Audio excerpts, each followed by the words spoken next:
What's up, people? We made it. We got to the end of Harry Potter. We've done it. Harry Potter, Deathly Hallows, Part 2. I've watched it. I watched it this evening. Yeah, it was a good one. I hope you like that little intro that we had at the beginning. I just thought we would go with it. Anthony Blaze, was going to say let the 15-minute intro begin. No, dude. What is it? 2 minutes? We're fine. Let's get this go. Let's get this show going, shall we? Let's get some guests in. Let's start talking about Harry Potter. I've got notes on my phone, notes on my PC, and we've made a slideshow thing to go through my most memorable moments of this movie. So without further ado, let's welcome my co-host and his assassin Sith friend. This thing's deadly. Welcome in, Headless Ned Stark. I brought the dragon over. Yeah, Mum. She's thrilled to be on tonight. You can see Mandy had her chicken tonight. She ate her dinner. She's ready to roll and talk about Dobby. No, wait, we already talked about Dobby last night. You have to, dude. You have to do that to me. Yeah. So Lily brought in Dobby, the dude. I don't know what this thing was. Honestly, you saw the thing today. You saw Dobby today. I did. I saw Dobby today, and it reminded me of something I was seeing in a horror movie. And you can't even hear it. Like I told her, I'm like, dude. How you doing, Lily? Hi. Should I go get it? No, you can if you want to. That'd be amazing. Yeah, but he said a horror movie. Dobby doesn't belong in a horror movie. No, he's adorable. First of all, I've controlled, so I'm coming back. Dude, you can't even hear Dobby. Like, it was a little creepy, and Dobby does not talk loud. So let her go get it. You'll see what I mean. And yeah, so yeah, Mandy. Guys, welcome in Lily. I know she's got to go and get something to show us. Please hook up with Lily on her YouTube and Instagram, and same with Headless Ned Stark. If the moderators could drop the links, which they are already doing. Christina Payne, thank you very much. I really much appreciate it. What's up, Below Average Gaming Dad? Anthony Blaze, Papa Missouri. What's up, guys? What's up, guys? Hey, Lily, how you doing? Okay, so this is his sock. Oh, that's so cute. And it has a magnet in it, and there's a magnet in his hand too. So when you touch it to his hand, it makes him speak also. But he also speaks. I'm gonna make you a big screen for this. Dude, that thing is coming for you, Ryan. It's coming for you. He speaks from his tummy too. Could you hear that? No. Yeah.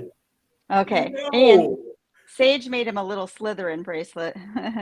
But, see.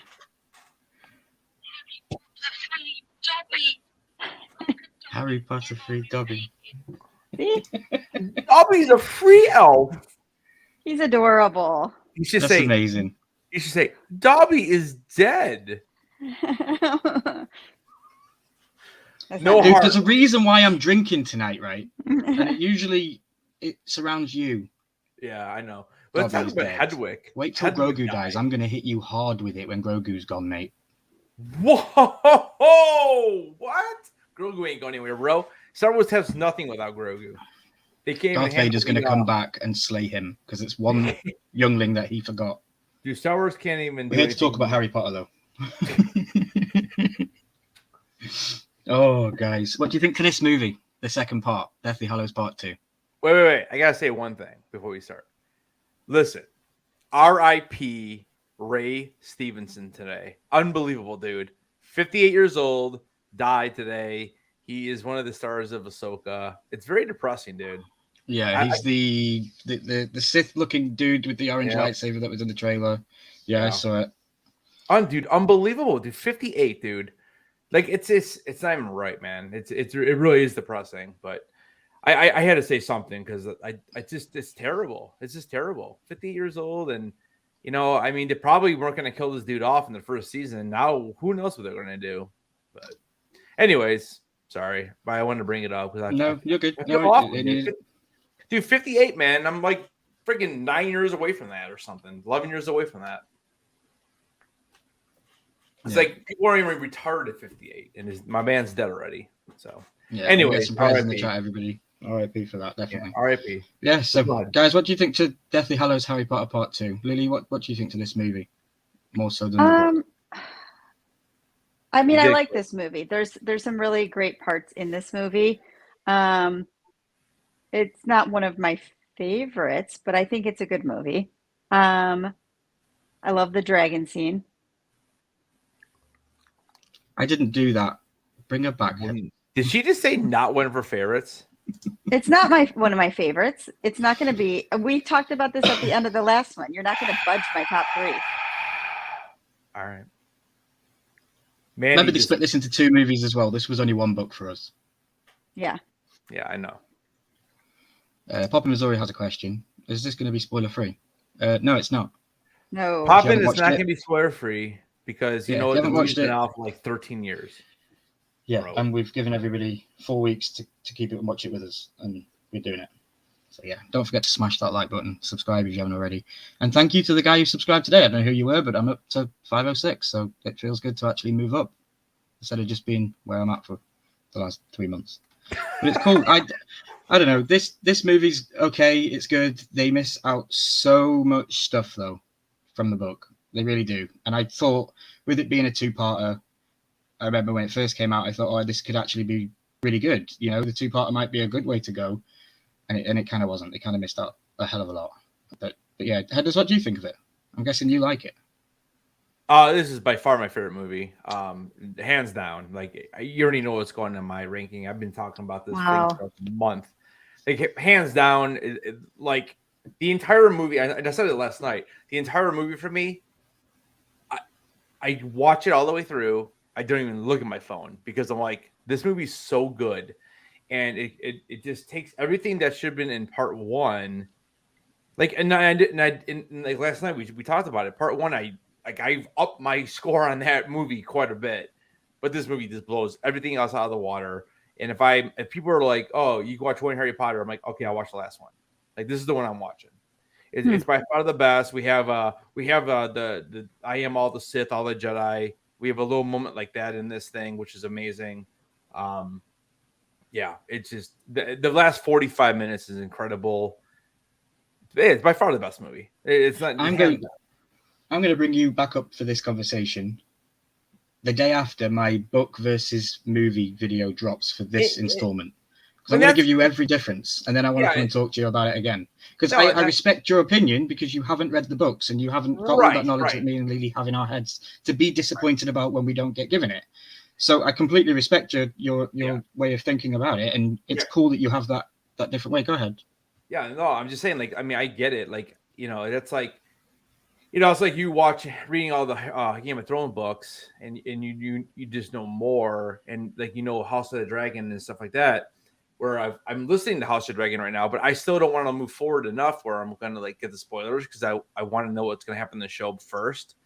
But now that this is the thing, like, I want to go listen to those books for Game of Thrones. The problem is that it's just it's at this point it's so much. There's just so much. So then stop listening to those and start the Harry Potter ones, and just have fun listening to those. Stop listening to House of the Dragon and wait for the show to come. Yeah. And literally just pick up the Harry Potter ones and listen to those, and then we can talk again once you finish listening to those. But here's the thing. This is, and I said it last night a little bit. This is why I'm so excited about the TV series, because I want to be able to see, like, I want to see all these details that you guys have been talking about and all these little things. Like, I had a great conversation today, just on the comments alone from yesterday's live, with Toddles. And Toodles, like, Toodles, yeah. And she keeps bringing up these good points. I'm like, oh yeah, okay, that makes sense. But like, I didn't know that because I haven't read the books. So I'm just going movie wise only. Like, for the movies, I don't know how you can say that this movie is not better than all the other movies. I don't understand how you can't. But again, because you haven't read the books. That's why. Because I haven't read the books. But like I'm saying, like, if you have not read the books and you're just going with just what you've seen, this movie makes complete sense. It takes everything we've known from the movies, puts it all in here. You know, unfortunately, there's 3 deaths in the movie that, like, I just hate, because it's like you don't really know, like, you don't even understand like when and how this even happened. And I'm sure we'll get to that. But besides that, we're gonna get into it. We have a slideshow, so carry on what you're saying. No, I'm just saying. Beside that, though, I just think that the movie is fantastic. Like I said, the battle scene at the end is amazing, and just the way everything works out, you know. I mean, it's a little hunky dory, I guess, at the end because like like the main characters aren't going to die, but we do lose a few characters, not main characters, but you know they're important enough, you know, I guess. But I don't know. Yeah. What I'm curious to know, like from you guys later on in this live, is like I'm really like Tonks character, and we were talking about this backstage. Like I just wish we would have got more from her in the movies. Like it just seems like she just comes out of nowhere, and like we don't even really get much from her. And then Yeah, all of a but why are sudden- you so hung up on her? Like, why do you want to see more Tonks so much? Because he's bought a Funko Pop and he's because I getting it bought the signed. Funko Pop to get autographed. So you're so obsessed with Tonks. Quick draw, behave. Here's the pop. I have the Behave, pop. quick draw. Like Did you this see that pop is comment, amazing, Dennis? dude. Like It here, is. Yeah. Do you want to go full Ryan, screen? blow me up real quick. Like this pop is amazing, but this is clearly from like episode or the 6th movie. And like, we don't even see her, or maybe the 5th movie. We don't even see her with purple hair after this first movie. But it's a great Funko Pop. The Funko Pop isn't the Funko Pop from the book. Well, she has purple. Well, yeah, she I has think purple so. hair in the one movie, but then like I think it's 5 actually, isn't it? Because in the Order of Phoenix, I don't even think she has purple hair anymore. She's a And cool then character. She is a Yeah. cool character, and again, I would love to know more about her and like what's her big difference in the movies or in the book compared to the movies, I guess. You'll I don't know. find out when you read the books, Yeah. Or and then we'll do listen book to club. Yeah.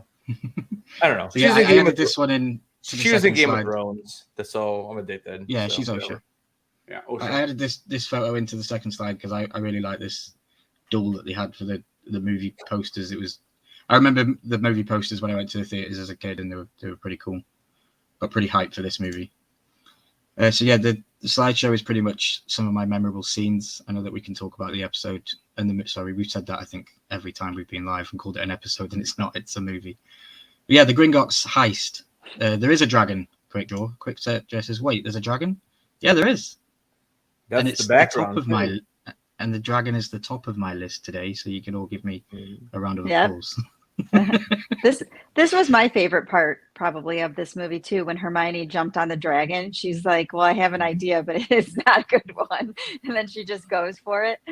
I love it. Yeah, I do like how it takes its first fresh air breath at the top, and they're all part of that and stuff. And yeah, dragons are cool. R.I.P. to the little elf dude, the little elf dude that pretends to be shaking his thing, and he's not got one and gets burnt to a crisp. Oh yeah. Well, Yes, burned to a crisp, yeah. this dragon is at Wizarding World of Harry Potter too, and it breathes fire every, what is it, 7 minutes, 15 minutes, something like that. Something like that.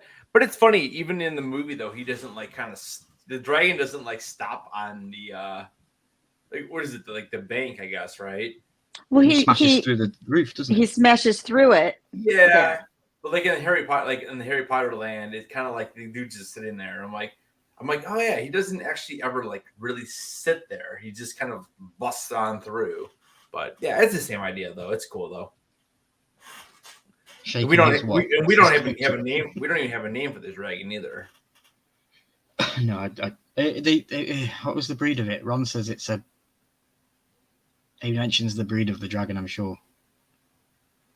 It surpasses me. And Below Average Gaming Dad's in the chat again. Thanks for being here, buddy. He's letting us know that Tonks is related to Sirius.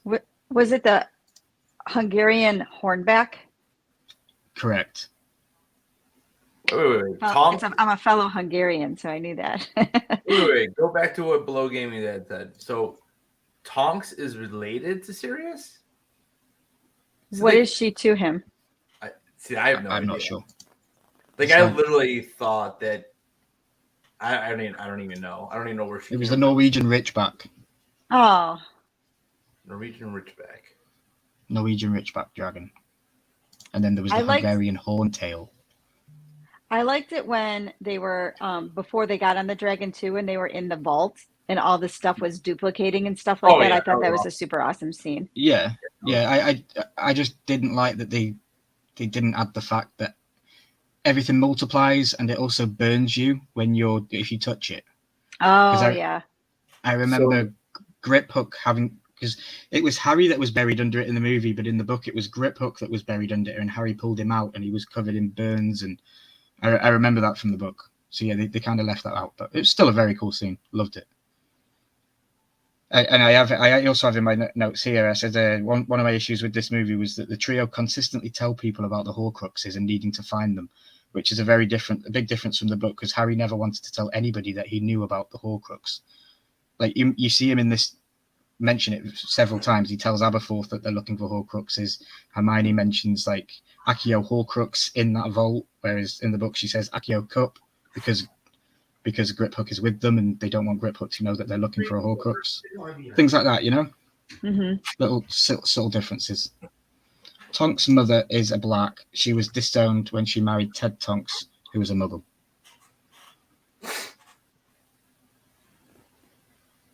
Oh, okay. That's cool. So again, that's information we don't ever get in the movie, you know? Mm-hmm. So then I never know the scene that I thought we should talk about with Aberforth, Dumbledore, and Ariana Dumbledore. What did you make of this whole stuff, Headless? Was it confusing to you? So I'm trying to think when this even happened. So this is his sister, right? And his Dumbledore's brother. sister. And his brother, yeah. Yeah, we know his brother is alive. His sister is dead, though, right? At this point, Correct. Yeah, I mean, it was just interesting to get all that backstory from Dumbledore about Dumbledore that like we never knew, and that I know like even at one point they said that they asked Harry like or somebody asked Harry about like did you even really know who this guy was, and then we find out later in the movie that like after we go through his like will and all that kind of stuff, and we touched on it briefly yesterday, who gets what, but we it's funny because like I said I messaged I think I messaged Lily saying that I F Dumbledore, I don't like him, and then all of a sudden like 20 minutes later I'm like okay, never mind, because I figured out exactly what he was trying to do. I know when you said that I'm like said no one ever that's watched Harry Potter. yeah it was definitely an interesting turn because I have seen this movie like 3 or 4 times, but like I haven't seen it in like 13 years or whatever it's been. And I just like there's so much of this movie. I'm like, oh yeah, I forgot about that. I remember certain scenes, but I don't think I ever really put it all together because of the other movies I just never really watched it to learn about the lore, I guess, Mm-hmm. So that's why I really enjoyed doing this, because I definitely have a newfound respect for Harry Potter and all the lore. And I am interested to read the books or at least listen to the books this summer. So, because I do want to know more now, because like just talking to you guys, you guys both read the books, and again, I'm really excited. I'm really excited about the series. I hope they do it right. I hope they cast well. I hope they give us these little details that I've been questioning basically for the last month, from the series. So I don't know if the movie explains what happened with Ariana. I can't quite recall. But I did write some notes down. Aberforth explains in the book that when Ariana was 6, she was assaulted by 3 Muggle boys after they saw her do magic. Aberforth then explained that this incident made Ariana not be able to control her magic, and 8 years later this led to her killing her mother Kendra. Albus then came home to care for her, but he began to neglect his little sister when he met Grindelwald, played by Johnny Depp in Fantastic Beasts. After a while, Aberforth finally put his foot down, and he refused to let Albus take Ariana around the world with him and Grindelwald. This led to a duel between Grindelwald and Aberforth, and Albus joined in to stop Grindelwald from torturing his little brother. In the chaos, Ariana was killed, and neither of them knew which one of them actually took her life. Aberforth said that Grindelwald left, and Albus was free of his burdens. So that kind of explains what happened with Ariana and how she died. Mm-hmm. And then him wanting to bring her back. And yeah, they don't explain. I don't think they even explain like why Dumbledore even put the ring on Tom Riddle's mother's ring. He put that on because he wanted to try and bring his sister back. He was going to use the Resurrection Stone to try and bring Ariana back. Yeah, see, they don't explain any of that in the movie. Mm-hmm. Because I was always wondering like why did he put the ring on to begin with, You know, like how is he going to destroy it by putting it on? So I always thought that was a little bit strange. Yeah, no, he put it on because he was tempted to try and bring his sister back with the Resurrection Stone, knowing about the Deathly Hallows. Yeah. See, it's just funny that they don't even mention that in the movie. Mm-hmm. Because I think that's important. It allows, you know, it makes it more sense that way. And then it's a, you know, Horcrux, and he wants to put it on his finger, and then, you know, that ends up basically killing him. And, you know, really from what we find out, you know, it's basically what kills him, because he's gonna die. So that's why he has Snape do what he does. You know. Belavage Gaming Dad's letting us know that Ariana is important to the Fantastic Beasts movies. I do need to sit down and watch them with the knowledge of that makes sense. Harry Potter in my head, because I don't think I paid attention when I watched them. Lily, do you have anything you'd like to add for Aberforth and Ariana? No, you did a really good summary of that. And I'd just like to say for the record again that Jamie Campbell Bower should have been Grindelwald in Fantastic Beasts. Correct. I stick to that. Now we have another scene where they go through the painting. Aberforth goes and tells Ariana to go get somebody, and they come back with Neville, and this is when Harry comes back to Hogwarts. It's a good one because this movie is quite depressing, quite all the way through it, really. And this is a key scene of joy and happiness, and it just showed to me how hard the students had been working at Hogwarts, getting ready, because they didn't know if Harry was even going to come back, but they were still preparing, and they were still doing stuff, you know. Mm-hmm. Yeah. We will continue on. We have another one about most memorable scenes, the most awkward hug of all time. Didn't make sense to me in the plot line of the story, really. Like, I don't think the characters in the book would ever have done this. No, absolutely not. Ever. So it didn't make any sense to me. And I just thought I'd add it in as a little bit of lighthearted stuff. And there's a tweet there that I found from Twitter, of course, in 2011. Tom Felton says, "Pretty proud to say I'm probably the only kid that ever hugged Voldemort, even if it was awkward." Hashtag Voldemort hugged me. Yeah, that's pretty awesome, though. So this doesn't happen in the book? No. So why would they put that then? So okay, so what happens in the book with Draco? Because again, like, beside his role in the sixth movie, I feel like he is almost like a useless character. Like, I it's so weird. Like I feel like they kind of bring him in the first two movies to kind of be that like antagonist to Harry, but he's not even in the movie, and he's not even in these movies enough to like really do that. And then we do see him in Half-Blood Prince, which is probably the movie he's in the most, and we see what happens at the end of that with Dumbledore and all that. But he doesn't even end up doing anything. You know, we see Snape do it, and I don't know. I don't know. I don't really like his character, to be honest with you. Like, I just think it's weak. I think it's weak. I think that's part of his character, because he's raised by people who were Death Eaters, who tried to follow the Dark Lord. And so that's all he's ever known growing up. But truly, you can tell throughout the whole movie and the books that he's never quite comfortable with it. And you see it more and more as the movies go on. And then when we come to the end here, it's his mother that actually saves Harry, because she asks if Draco's alive. And because, are we there yet? Or are we going to talk about that in a little bit? No, you carry on. Okay. Yeah, so Narcissa, right? So Correct. Because when she says that, and Harry kind of gives him her the nod that yes, Draco's still alive. That's what makes her say, "Oh, yep, he's dead," so that they don't kill him for real, do anything else to him, because she knows she can get her son back, which gives them that little ounce of good there. That's a good fact, Danny. Thank you for that. Draco only has 18 minutes of total screen time in the entire series. Like, that's I know. Crazy. Like, and that's exactly what I'm saying. Like, it just, I don't know. And I feel like he's way more seen in the books too. Yeah.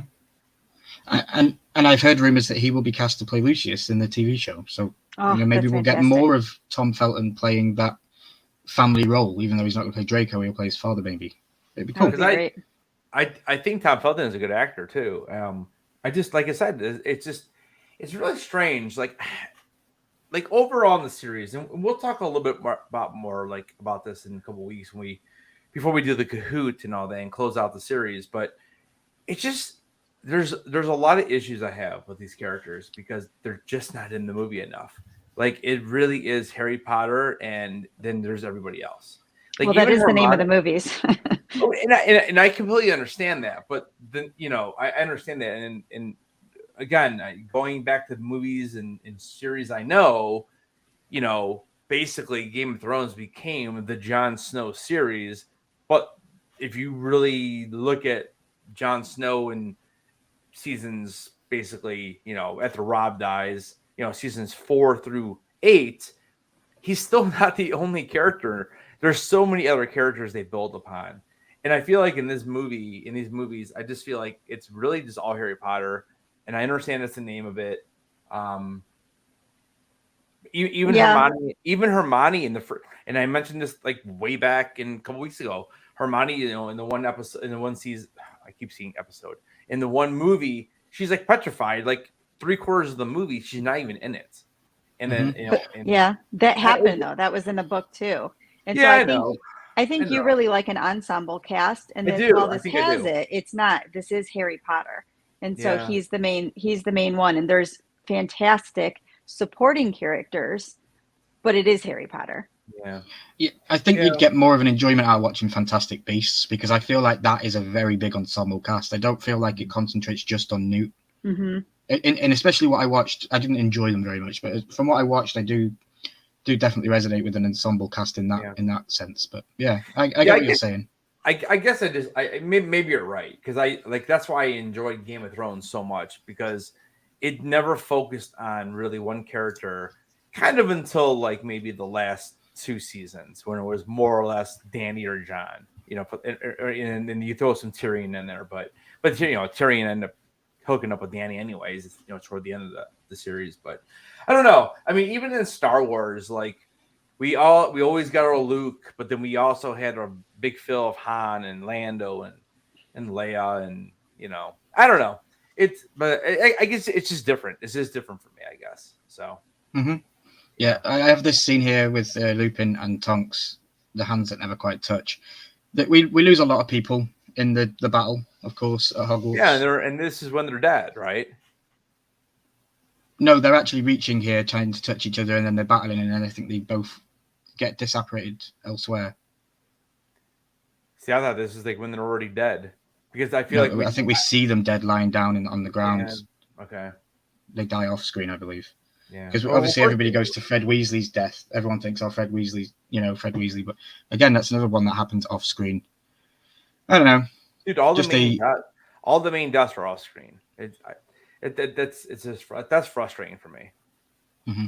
Like I just like all of a sudden like you see them and then like they're dead, and it doesn't make me care. At least with Dobby, even though I kind of make fun of that character a little bit, but at least we saw it. Like we saw, and it does make you feel a little bit. But like these two, like they're just laying there, and like they're dead. Okay, and then because just the movie, you don't know how they died. No, and like Moody, like we hear that he died. Okay, but the dude's been like one of the main characters in part of the the Order of the Phoenix, and it's like, he's dead now. Oh, okay, and then like that's it. Like, and then like Ryan said, we see his eye or something, and honestly, I didn't even know. If you didn't tell me that, I wouldn't even known that. Like I never connected those dots with that.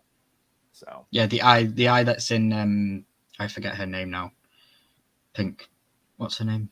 Umbridge. Umbridge, yeah. The eye that is in Umbridge's door in the office when they infiltrate the Ministry. Yeah, that's Albert. That's what's his name's eye? Mad Eye Moody's eye. Yeah. Lily, what death hit you hardest in this movie?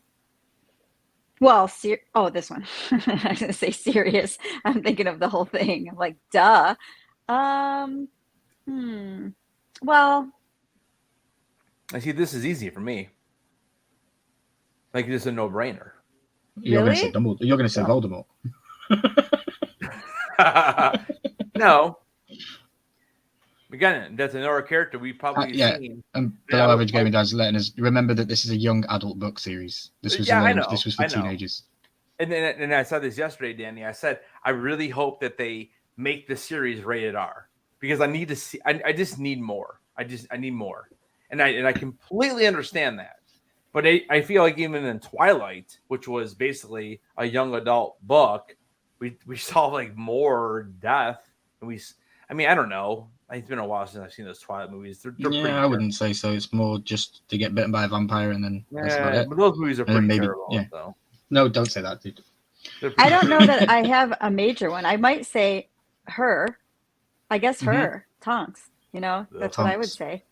I'm gonna go. You ever hear this guy named Snape? Was that? Oh yeah, that was in this one. Yeah. Yeah, See, that was get my them answer. mixed I up. was going to say Snape.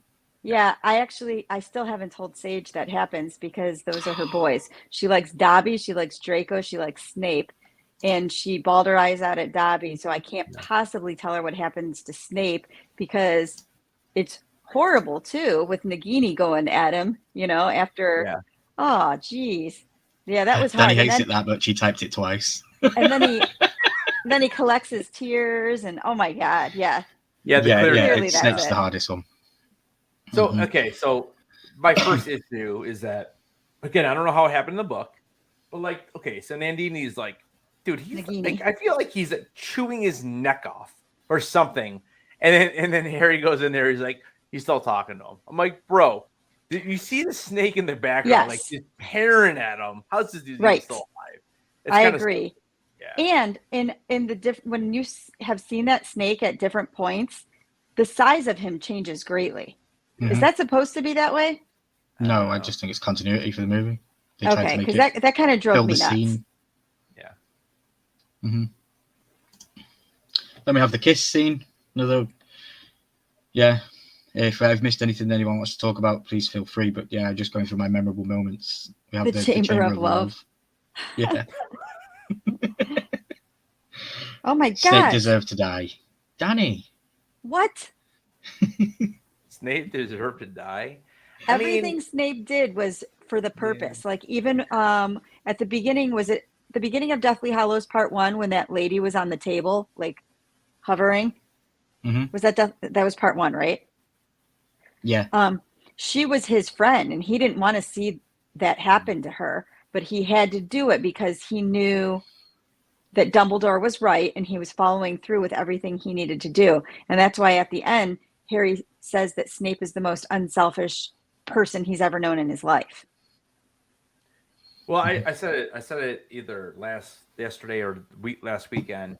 Like for me, Snape is the best character in all of Harry Potter. Like, and for me, it's not even close. Like I think he's the best. He's the best character. He has the best arc. It's because you definitely do think he's evil the entire time until you find out what happens. He's the best actor. You know, I mean, Alan was it Rich? Is it Rickman? Alan Rickman. Yeah, fantastic. I mean, guy's amazing. He had the best one-liners too. He did. He was like a one-liner character though. That's kind of what he played, and you know, and I'm just looking at the chat really quick here, and you know, Tell Talk says Fred. Like, listen, man, like I do feel bad that Fred died, but honestly, dude, I didn't know if it was Fred or George because again, I just feel like they didn't develop those characters individually. I had no idea I had no idea. I didn't know who got hurt, and Toodles over on the chat is Toodles, right? Yeah, Toodles let us know that it was George's ear that was Toodles named. was letting us know that George was the one who got his ear cursed off in Part 1. Well, I had no idea it was even cursed off. I thought you just got cut or something. So again, that's another little thing. Like, and I know it's not like a huge part of like what happens, but it would be nice to know that's how he got injured because I had no idea. I figured maybe he got cut. That's all. Like maybe on the throat because that's where the wrap is. But then later we do see the wrap around his forehead and his ear. But like the way they show it, it's like the blood's all dripping down his neck and stuff. And I didn't know what happened, honestly. No, you got to put that comment up there. What'd you say? Below average gaming dad, you got to put this new comment up there. Snape tortured Harry for 7 years because he couldn't have Lily. He was a double crosser and he had to die to protect his secrets as well. Wow. I mean, how do you guys feel about that after reading the books, though?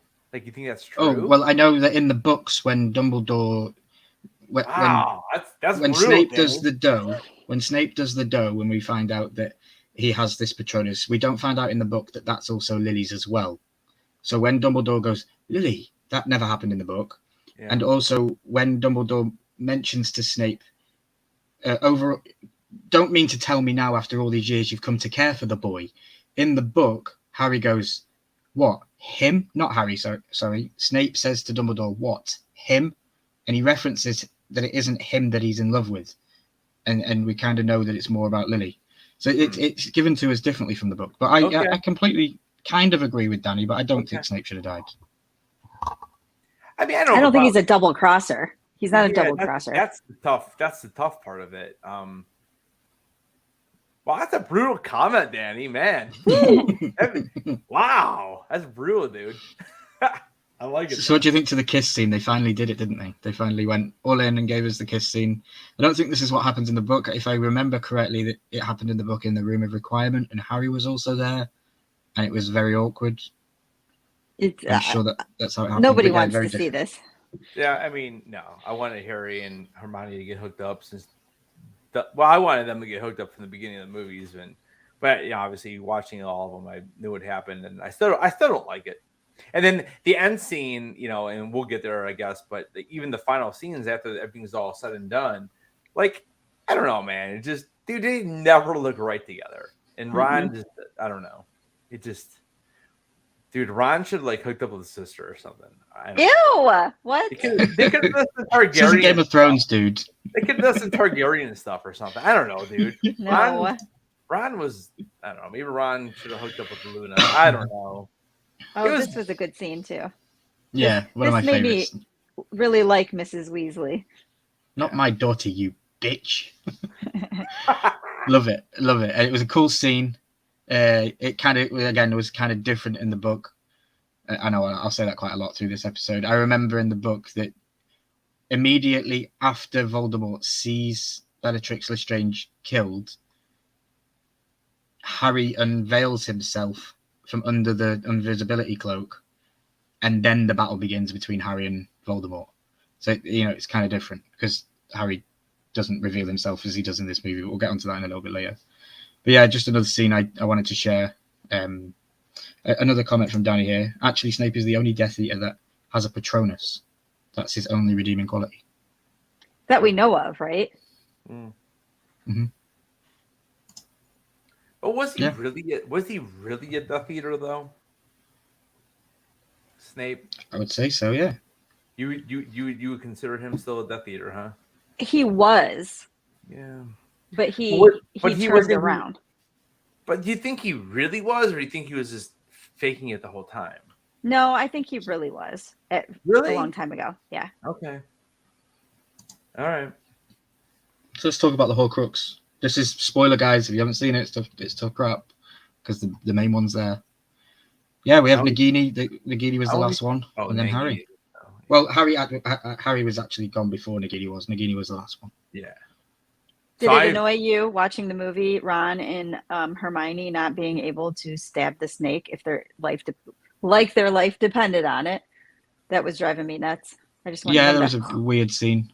Get it. I think I chuckled out loud when she's chucking rocks at it up the stairs. Yeah, I was giggling out loud. All right, so here's my issue. But we have come to that part of the live. This is Hellas's issues. All right, so this is about the time to mention this. All right, so we find out that Bravo, what's up, bro? What's up, Brian? So we find out that Draco Malfoy is the actual owner of the Elder Wand because he's the one who disarmed Dumbledore. Okay. Yes. So that happened in the Half-Blood Prince. At the very end, yes. At the very end, okay. Dumbledore gets buried with the Elder Wand. Voldemort takes it at the end of Deathly Hallows 1. He thinks he is the all-powerful, blah, blah, blah, blah, blah.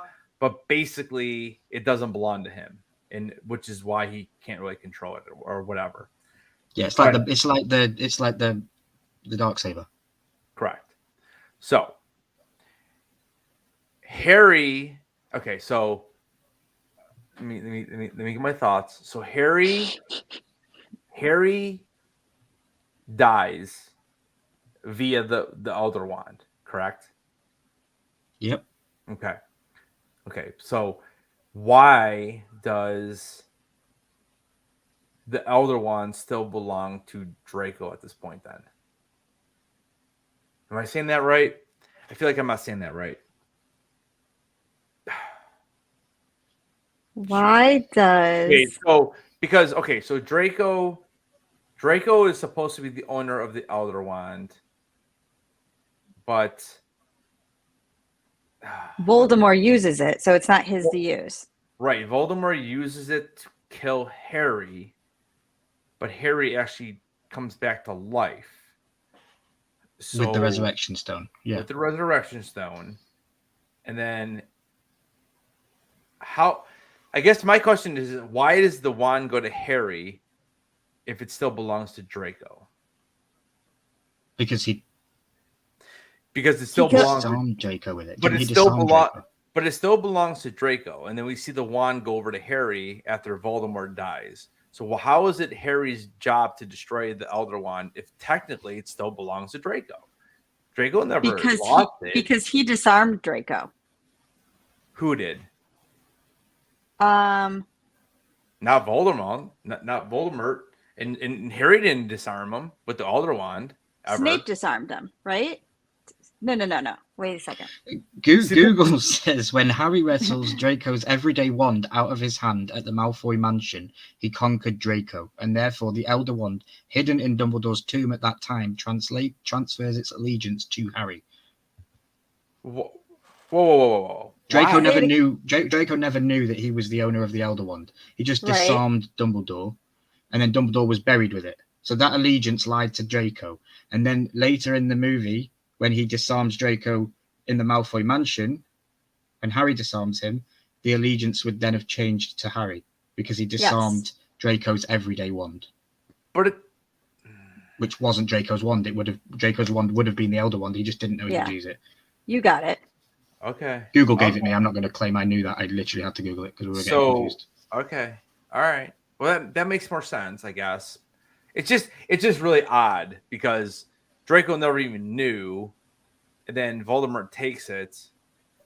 So that's why. So technically, at that point, it already belongs to Harry because he disarmed Draco. Mm-hmm. Okay. All right. Is that the way it works? Is that the way it works in the books? Oh, dude, the chat's going crazy. How many? Read what the chat has to say. I see like 18 comments. Yeah, they're saying all the same stuff. Okay, so Harry does not. Yeah, Harry becomes the master when Harry takes Draco's wand from him. Harry won the restroom against Draco. Harry does not lose the battle to Voldemort. He gave himself up, therefore he was never beaten, and the allegiance stayed with Harry. So when Harry dies, I guess my thing is when Harry dies the first time, the wand doesn't get transferred because he's dead. I don't know. I guess that's why I'm confused. Like I figure like if Harry died, and that's the Horcrux, that's the Horcrux as well. Like then he comes back to life. Like how does he still have the wand if he already died? I don't know. That I guess that's where I'm confused with that whole part of it. But then even in the end battle, he disarmed Voldemort, didn't he? In the end battle, and it flicks out his hand and he catches it. Does he actually disarm him, or does he just use the power? Well, he beats him, doesn't he? And then it flicks out of his hand. He goes through him. Yeah. Okay. All right. I mean, that's their representation to it. Yeah. Okay. Snape's memories, we've kind of already touched on those a little bit earlier on. Yeah. Mm-hmm.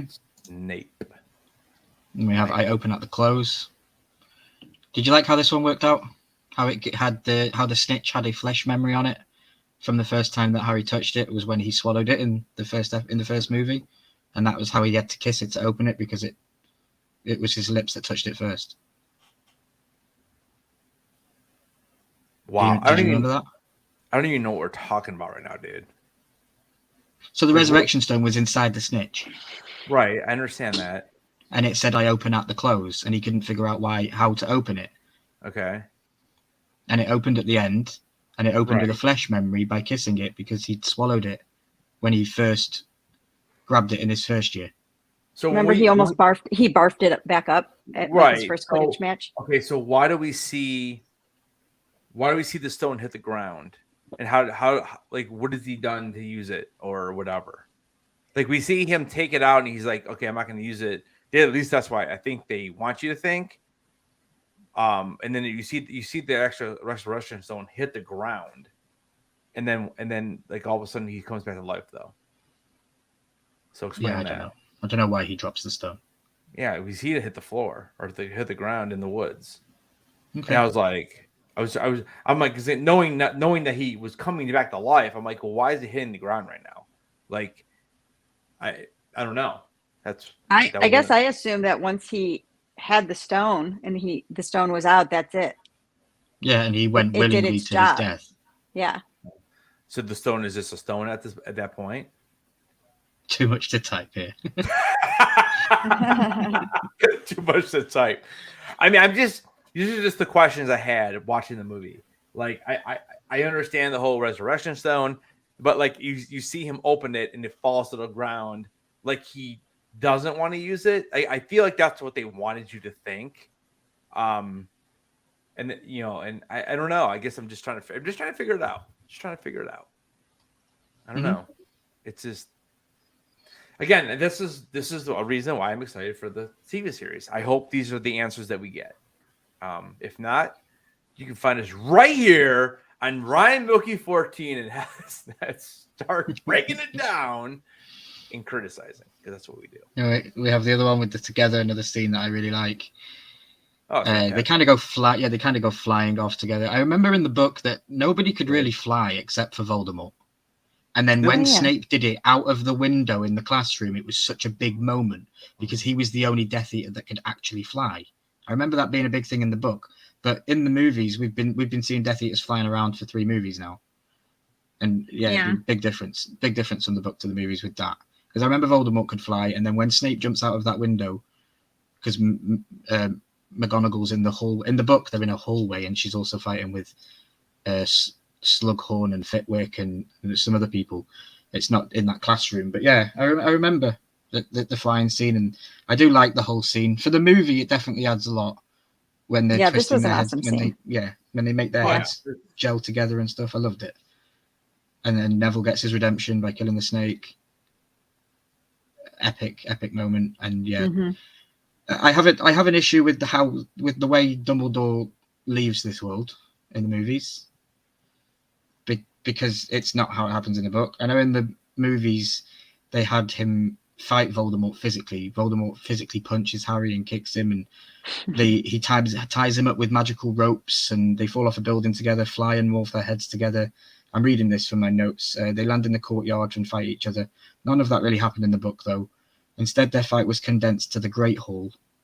After Voldemort saw Bellatrix die, Harry took off his invisibility cloak to reveal himself. They weren't all alone, and they were there.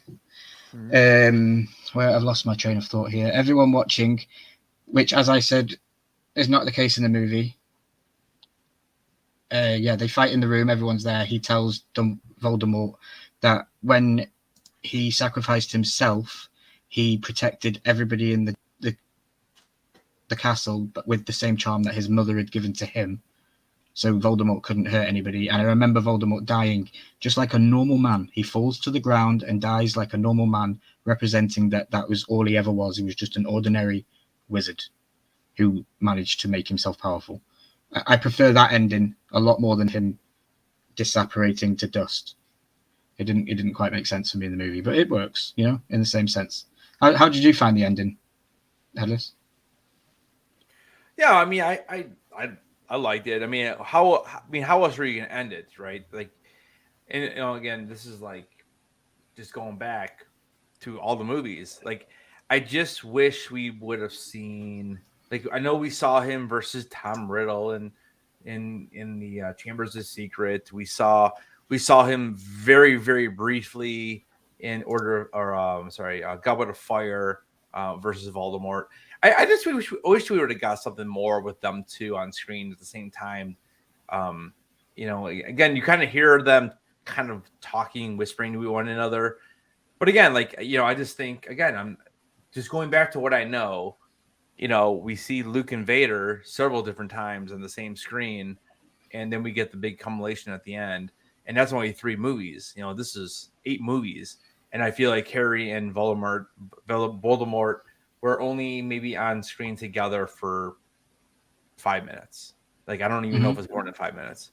And then that's the thing that I guess that's one of my biggest issues with the entire series. But again, if that's the way the books were written, then that's the way they were written. And then we have the end not that I didn't enjoy it. I did enjoy it, and I'm a big fan. I mean, I don't, I'm not going to spend something like the money I spent on this Harry Potter castle if I'm not a fan of the series, because I am.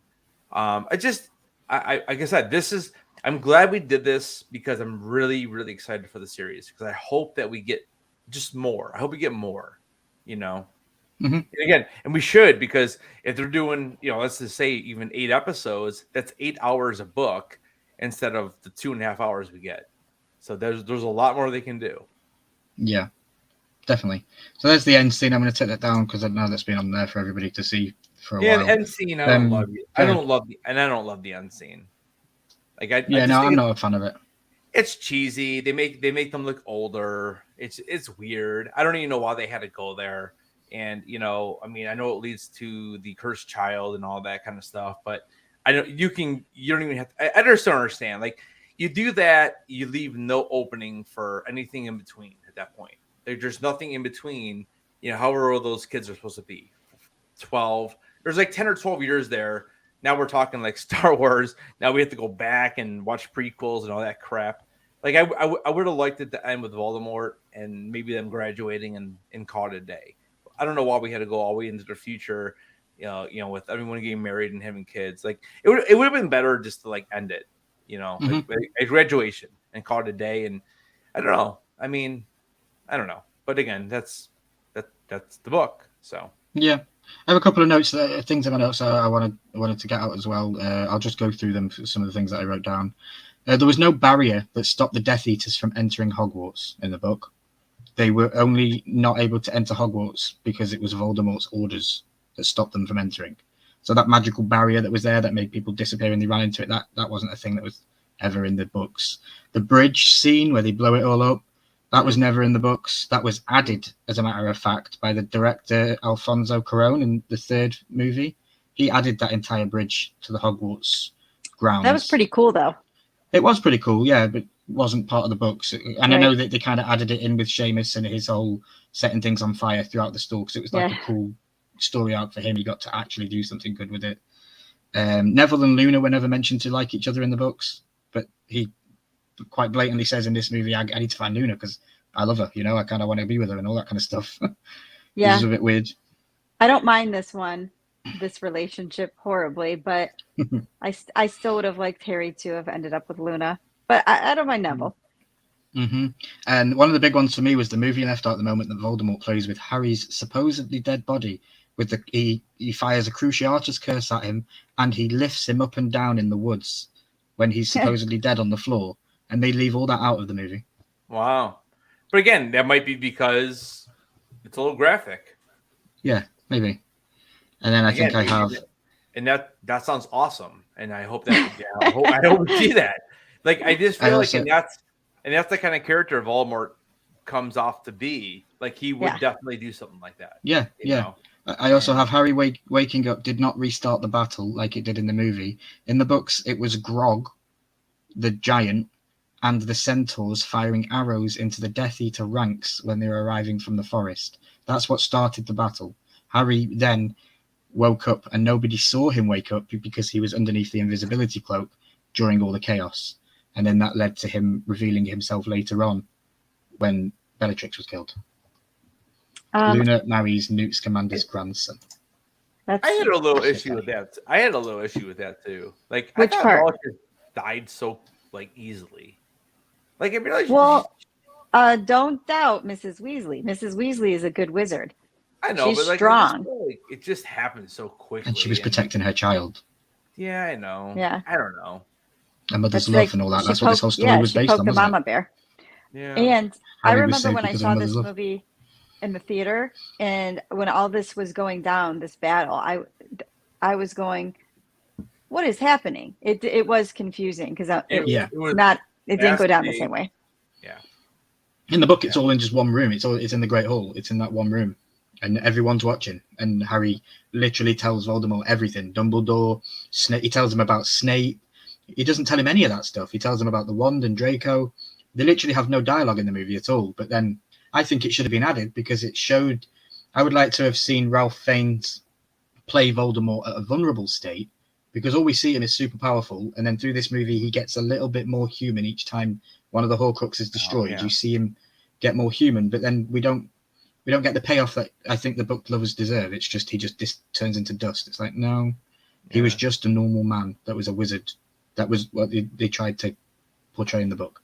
Yeah, and once Nandini is killed, like Voldemort is nothing. Like Harry kills him so quickly. Like as soon as that head snake is chopped off, which is a great scene, and I actually love that Neville does it. But like he kills him off so quickly, man. Like I'm like you just see like it just goes right to him and goes right through him, and like boom, done. And I'm like, oh, okay, cool. Well, we're almost to the hour, guys, so let's get our ratings for the final one. Yes, and then we can let everybody get out of here and enjoy the rest of their evening. Lily, what do you think to this one? What's your score? Right. Where are we going with this one? Should we make Headless go first? Yes, make him go first because he loved it. It's his favorite movie, even though you couldn't tell the whole time, but now it's going to be his favorite movie. and guys in the chat, this is your call now. I'm going to click the ratings button, and you see this on the screen, guys, and please note this for future lives as well. If you see the ratings on the screen, that's your way to in the chat to give us your ratings for the movie, and we'll add them in. Yeah, I mean, so this is definitely my favorite movie. Again, it has its issues, but I think as far as Harry Potter movies go, it gives you everything you want. I mean, it gives you, it gives you. Oh my God, what am I doing? Oh my, sorry. Putting up your weird things that you watch on the side. Yeah, right. I always forget that on my keyboard, it's my keyboard is built for actually like a PC. It's not built for a Mac, but anyways, no, I just think it is definitely the best Harry Potter movie. Like if someone told me like, oh, what Harry Potter movie you want to watch, I'm like, well, let's watch the last one because I think it's the best movie. It obviously has its issues, but I think it's a great movie. I mean, there's a reason why I came in thinking this, and I'm leaving thinking this after watching all of them. Even though I've increased my score in all of these movies, especially Deathly Hallows 2, or I'm sorry, Part 1, because that movie was like a 2 or a 3, I think I said yesterday. But yeah, I'm gonna give this movie. I'm gonna give it a 9.5. No, because it's not perfect. So I can't give it a 10, but I think a 9.5 is pretty darn good. So for me, this is my interesting. Favorite. Yeah, I think it's good. I think it's a fun movie.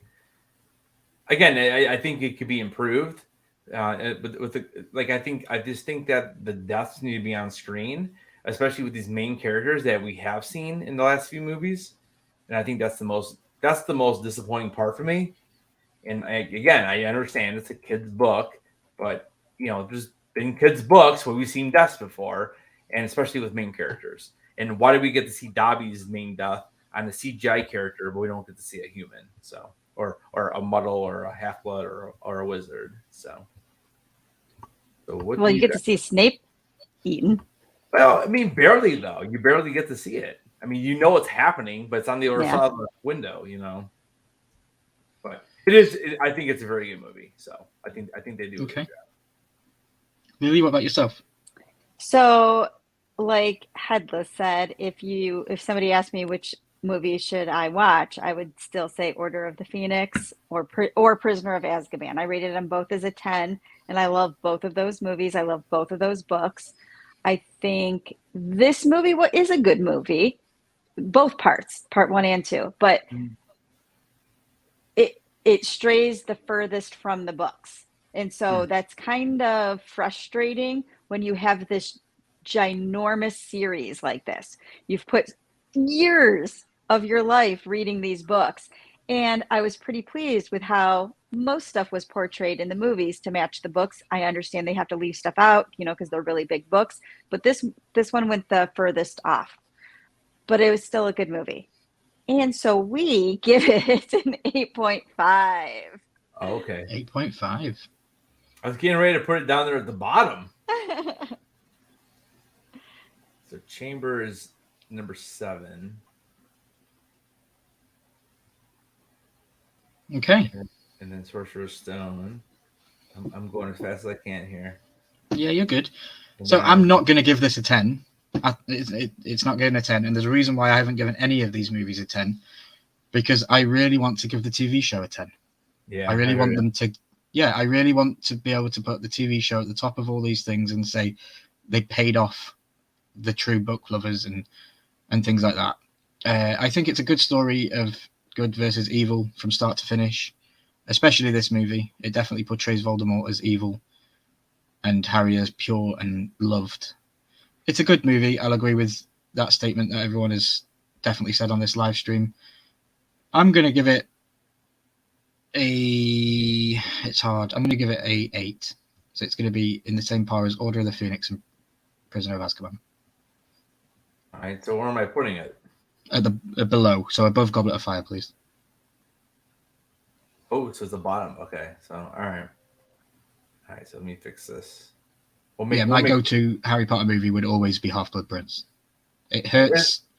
It's a movie that gives me roller coasters all the way through it, and then I remember the book was the first ever book in my entire life that I remember reading, and tears fell onto the page.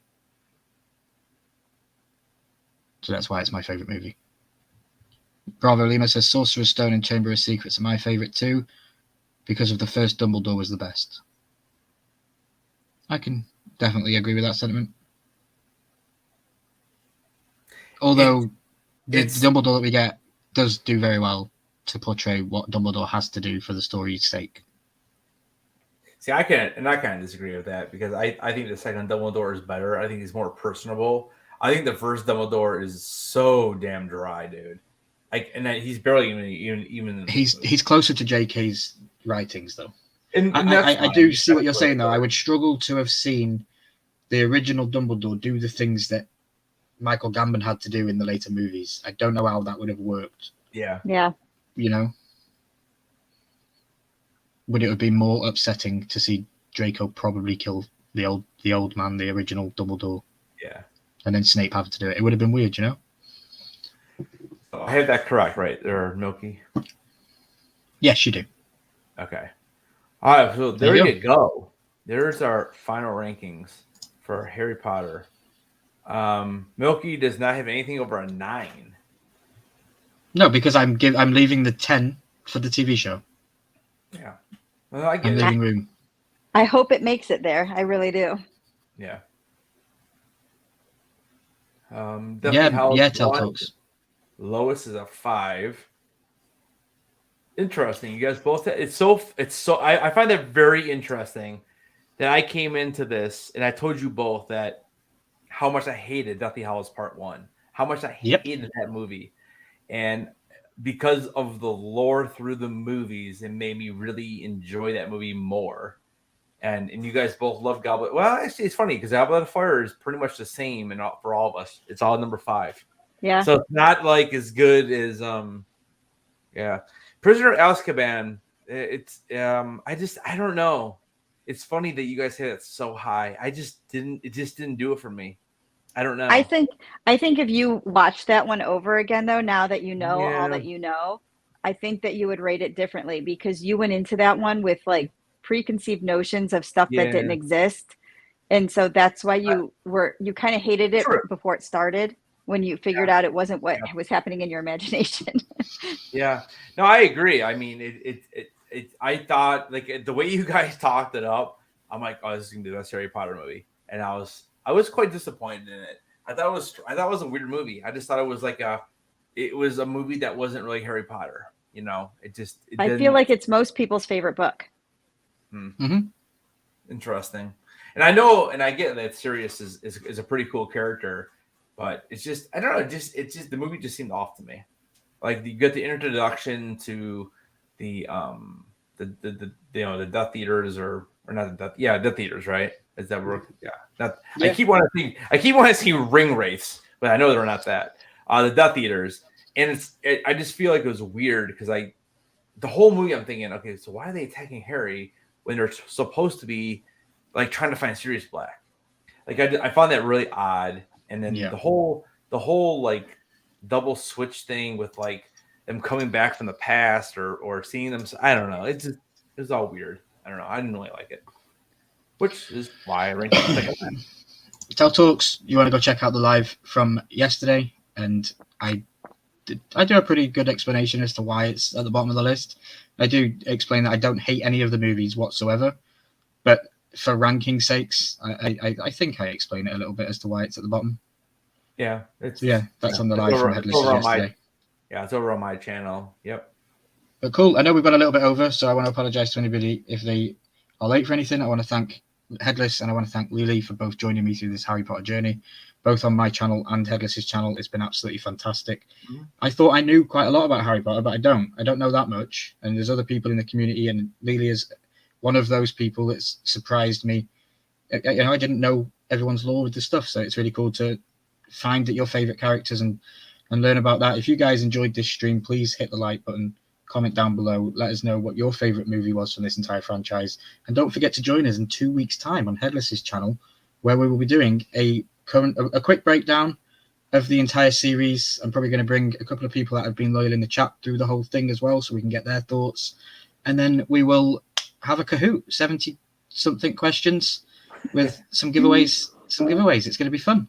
So yeah, definitely don't forget to miss that. I'm hosting the Horseman tomorrow night on this channel, so if you're already subscribed now, then you'll be able to get notified for that tomorrow.